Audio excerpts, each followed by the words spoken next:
Čau, Bráško. Volám sa takzvaný Gestapo. Gestapo, tvoj Gestapo. A písek môj. Pozeral som tvoje videá, tvoje rapy, akože to nemôžeme povedať ako rap, lebo to není.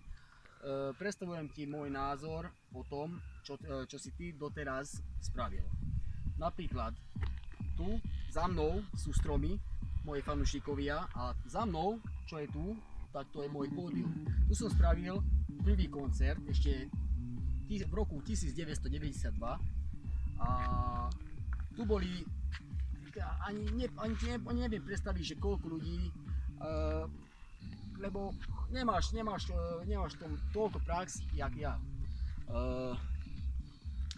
Ten Breitling ti ukážem, to som vyhral, to som dostal od jedného fanúšika. Ako? Aj mi podpísali ruku, no nevadí.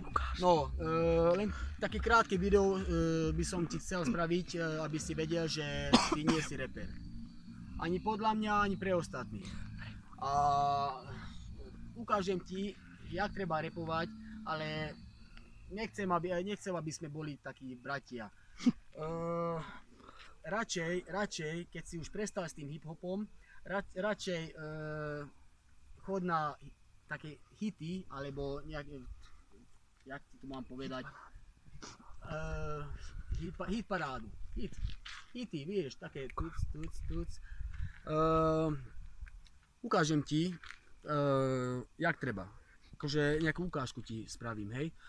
DJ, Bráško, nabuchni mi niečo. Napríklad ti ukážem jednu pesničku, čo by si mal repovať, keď vieš, alebo spievať, to je jedno. Neviem, či sa dá to počuť, ale dúfam, že hej, keď nie, tak ti pošlem link. No.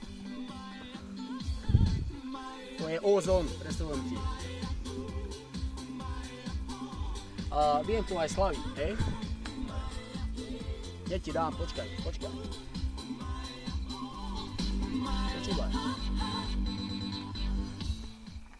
Hello, salut, sitiel, hi look, Živerom, judu bírana, idnestem, veličíra. Alo,